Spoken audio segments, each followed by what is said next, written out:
बिस्मिल्लाहिर्रहमानिर्रहीम। मैं सलाउद्दीन अवान सीरिया Sindhi thoughts basic English grammar जो कोर्स जारी है। अज जो असो लेक्चर या क्लास नंबर है 36। अज जो क्लास में पढ़ा पास्ट कंटिन्यूअस टेंस। जी तो गुजरियल वीडियो के अंदर असी पढ़े प्रेजेंट कंटिन्यूअस टेंस। सो अचो तो स्टार्ट क्यों था पास्ट कंटिन्यूअस टेंस। ज़ाहिरी गाल है जो कम असांजे प्रेजेंट में थी रहो वो हाँ पास्ट में थी रहो होंदो। पहिरीं तो यह गाल तय है पर इन नाला साॻा ही आहिनि। पास्ट कंटिन्यूअस टेंस या पास्ट प्रोग्रेसिव टेंस, सिंधी साॻी या ज़मान माज़ी इस्तमरारी या जारी। चे तो अ वर्ब विच demonstrate that the subject did some action continuously in past time. तां सा समझी वियासे तो कोई भी एकड़ो वर्ब जो ज़ाहिर करे तो सब्जेक्ट कोई पास्ट में यानी कोई सब्जेक्ट पास्ट में को कम कंटिन्यूअसली करे पयो। हाँ अड़े टेंस के अस रिप्रेजेंट करना पास्ट कंटिन्यूअस टेंस में या पास्ट प्रोग्रेसिव टेंस में। इन हेल्पिंग वर्ब्स कड़ा वाज ए वर। असा पास्ट टू बी टेंस पढ़ो ना जिन अंदर was a were helping verb होंगे। असें खबर है तो वाज आए ही शी इट कहीं सिंगल नाले से लगंदो।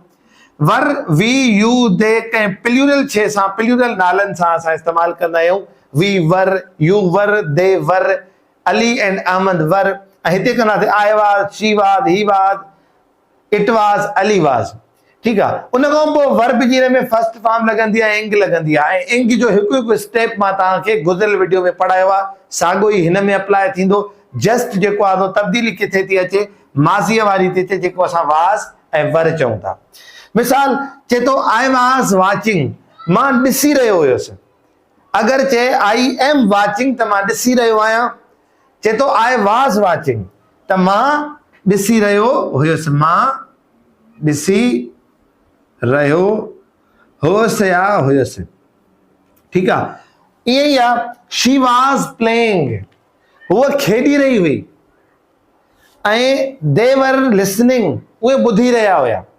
ठीक है ना व्हेन आई वाज टॉकिंग जदे मां गालाया पियो दे वर लिसनिंग वो बुधी रहा होया। ठीक है सो एड़े किस्म जा जुमला असा हिन में कंदा आहियूं। हाणे मैं एकड़ो जुमलो खयो आ तां जे सामू। असा हाणे ॾिसंदासीं त इहो interrogative negative interrogative negative emphatic कीअं थींदो। असां जी पास्ट टू बी टेंस में वाज के इस्तेमाल कंदे सवाली नाकारी क्यों पर हिते भी ये थींदो आई वाज नॉट। माना हेल्पिंग वर्ब को फौरन बाद असां नॉट लगाईंदासीं त हे असां जो जुमलो नेगेटिव थींदो। I was not playing game. ठीक है उन सवाली करण लाइ हिन जो असां हेल्पिंग वर्ब अॻियों खणींदासीं वाज आई प्लेइंग गेम। सवाली निशानी सवाली नाकारी was I not playing game सवाली नाकारी कर। अच्छा ताकीद लाइ वरी भी में रियली लगंदी I was really playing game. मां सचपच रांद खेली रहियो हुयसि। हिन जी भी का भी फिलासफी कोने काई भी साइंस कोने सिंपल है। इनके सिर्फ असांखे ट्रांसलेट करण अचे प्रेजेंट अचे तो इंग फॉर्म अचे थी तो सिर्फ पास्ट के रिप्रेजेंट कंदो बाकी सॼियूं तब्दीलियूं उन में साॻियूं आहिनि। सो ही असांजो हुयो पास्ट कंटिन्यूअस टेंस या पास्ट प्रोग्रेसिव टेंस। हाणे असां कुछ इन जा मिसाली जुमला कयूं था जी असांखे खबर पए त ही टेंस किथे किथे कीअं इस्तेमाल थिए थो। हाणे असां कुछ मॉडल सेंटेंसेस ॾिसंदासीं जेके पास्ट कंटिन्यूअस टेंस जे अंदर हूंदा आहिनि। मिसाली जुमला जीअं त पहिरियों आहे द ब्राइड वाज नोडिंग हर हेड। कुंवार पंहिंजो कंध या सिर लोॾे रही हुई। ॿियो नंबर आहे the great people were fighting against blindness. अज़ीम माण्हू जहालत के खिलाफ जंग करे रहा हुया। टियों नंबर आहे the students were making lame excuses. बार हरू भरू जा बहाना बनाए रहा हुया। चौथो आहे the thieves were breaking into the palace.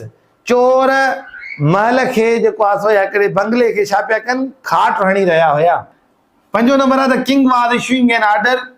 बादशाह हुकुम जारी करे रहियो हुयो। छहों आहे the monkey was showing tricks. भोलड़ो या भोलो पंहिंजा करतब ॾेखारे रहियो हुयो। सतों आहे द चाइल्ड वाज क्राइंग। ॿार रोई रहियो हुयो।